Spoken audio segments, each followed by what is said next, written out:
Assalamu alaikum. Today we are going to apply evidence-based guidelines to develop a disease management plan. And for this purpose, the objectives of today's presentation or today's lecture are to understand the principles of evidence-based medicine in clinical decision making. Actually, we are going to revise the principles. Number two, identify sources of EBM guidelines where we can find evidence-based medicine or evidence-based practice guidelines. Apply EBM to design a management plan for a chronic disease and illustrate the application using a real-world case report. So what is evidence-based medicine? Just to revise, I have discussed this in a previous video. The definition is that integration of best research evidence with clinical expertise and patient values. This is called evidence-based medicine. Best evidence, research evidence with clinical expertise and patient values. So these are the three components of this EBM. The process of EBMs, there are 5 steps. Ask, formulate a research question using PICO, which we have discussed in detail in a previous video. Number 2, acquire, search for the best evidence available. Number 3, appraise, critically evaluate the evidence. And for number 4 is apply, integrate evidence with clinical expertise and patient values. Then assess and evaluate the outcome or outcomes and seek improvement. So basically, these 5 steps, they are very logically sequenced, and we have discussed the PICO, how to formulate a research clinical question, apply PICO on that, how to acquire best evidence, how we can use AI to acquire evidence, how we can use pre-appraised tools or pre-appraised platforms available for the evidence search. And we how to, if we are interested to appraise on our own, then we have a critical appraisal checklist available, and this component I will be discussing in a subsequent video, but not in this video. And then here we are going to apply this evidence on a clinical decision making and see how we can evaluate the outcomes. There are different sources available for EBM, like we have guidelines. Other than pre-appraised resources, we have guidelines like NICE guidelines, National Institute of Healthcare Excellence, WHO guidelines, American Diabetes Association for Diabetes. We have Cochrane database that we have discussed earlier, PubMed clinical queries from where we can get appraised evidence or we can get guidelines. We are going to take an example of diabetes, type 2 diabetes mellitus. This is the disease focus. Diabetes is a chronic metabolic disorder with rising global prevalence, and Pakistan is one of the top countries with a highest rate of highest prevalence of diabetes, especially the type 2 diabetes. Around 34% is the value, the prevalence of diabetes in Pakistan.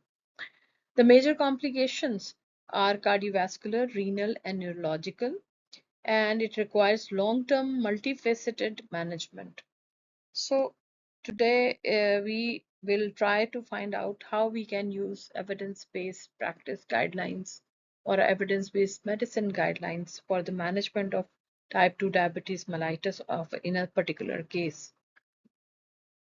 Lifestyle changes, diet, physical activity, these these are important to be changed, to be try to guide your patient about balanced diet, how the physical activity can control or manage the blood sugar levels. And pharmacological therapy, we can start with metformin as a first line treatment, and the literature supports this. And the glycemic targets should be HbA1c level less than 7% for most adults, and these all are points are available in the guidelines for evidence-based practice.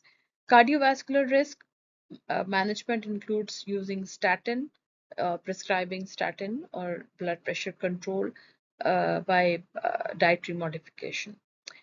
Regular monitoring and individualized care is very important, and we can teach the patients about self-care as well. So these are the points which are there in the guidelines. So how we are going to use these points for planning, making a plan, management plan for our own patient. So there is a case report of a patient, Mr. A, 54 years old, newly diagnosed with type 2 diabetes mellitus, BMI 31. BP is 1, blood pressure is 145 by 88, sedentary lifestyle. So you can, by looking at the case, the profile, or you can say uh, the, the brief history of the patient, you come to know that it's newly diagnosed patient. It's the age group is 54. It means it's the towards the end of young age, because according to WHO, the young age is still 65 years. So it's the BMI is 31, that is high, quite high, and it is he's falling in the obesity category, obese category. Blood pressure is again high, high towards the higher side, and it need to be controlled as well. The lifestyle is sedentary, that is a big risk factor. So blood pressure and sedentary lifestyle both are the risk factor. Chief complaint is frequent urination, fatigue, blurry vision. So you can see how these points are related with the diabetes, presence of diabetes, like frequent urination. You can find this in the guidelines. You can get it confirmed from different papers, pre-appraised papers. And then fatigue, the blurring of blurry vision, it means the glycemic control is not good, and it's affecting the eye as well. In the labs, we can find out the blood glucose, fasting glucose 170 milligram per deciliter, HbA1c is 8.1%, and low density lipoproteins LDL is 140 milligram per deciliter. So HbA1c is high towards, it's showing uncontrolled diabetes and poor glycemic control in last 3 months. So 8.1 is high. The target was less than 7%. So a fasting glucose is 170. Again, it's very high. If you look at the guidelines, it says it should not be more than 120.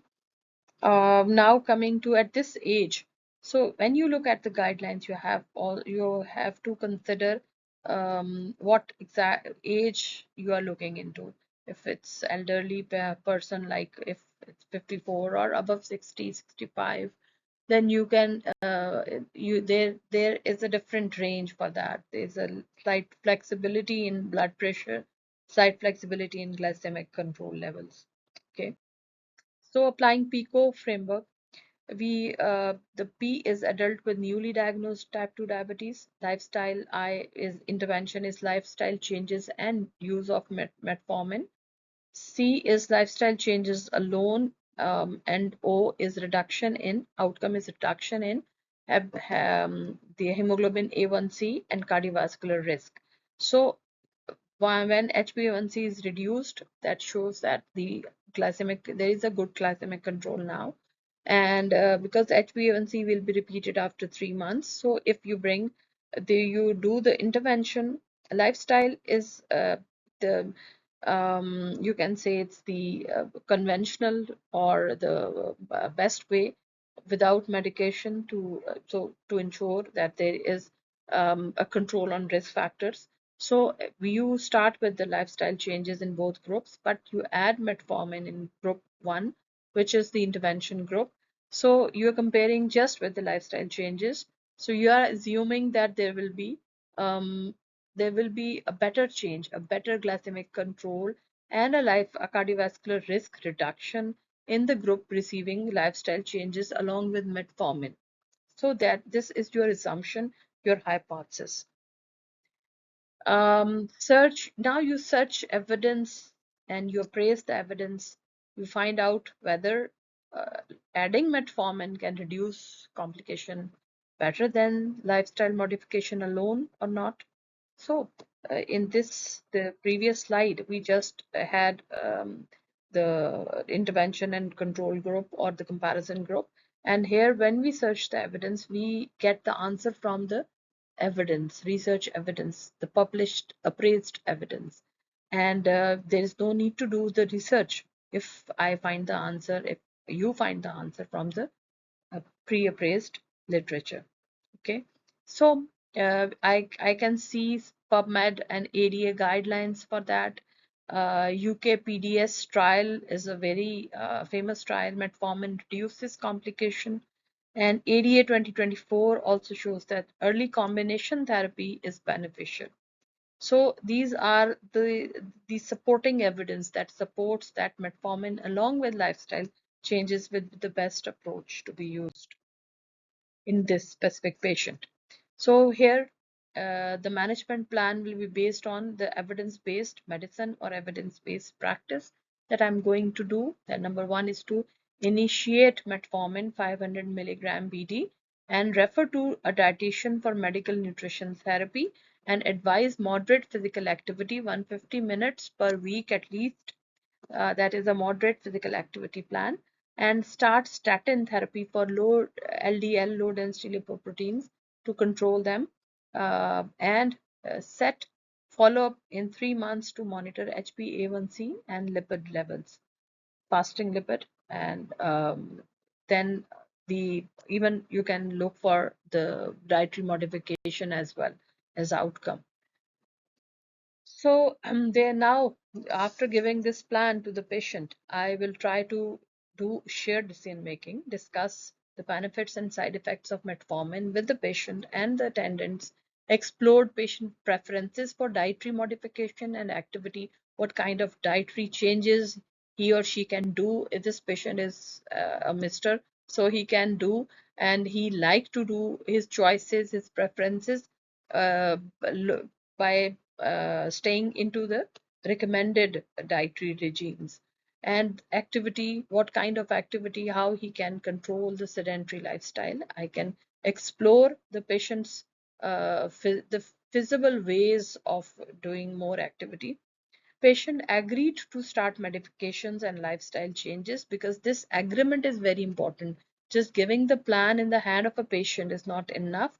You have to convince him to change his lifestyle and adhere with the medications. Otherwise, there will be poor compliance and the desired outcome will not be achieved. So shared decision making, in sharing the involving or engaging the patient or the attendant in the decision making process, starting from the planning of the management plan, and taking each and every decision along with the patient. So this is called shared decision making. I will be sharing another separate video on how to ensure shared decision making, what is doctor-patient relationship, and what is health literacy, and these all terms and these all concepts will be discussed in subsequent videos, inshallah. So the outcome and reflection will be at 3 month follow-up. I assume, or I predict, that there will be reduction in HbA1c to 6.9%, less than 7%, and LDL down to 110 milligram per deciliter, and weight loss of 4 kg, and a positive patient adherence and satisfaction. So these are the outcomes and reflection that that should be in the mind of the physician or a practitioner. So being a evidence-based practitioner, you have to use all the steps of EBM and reflect on what you are going to do. So the references for preparing these slides, I have used the American Diabetes Association, UK PDS, NICE guidelines, and PubMed Cochrane Library, and have referred to these guidelines. So thank you very much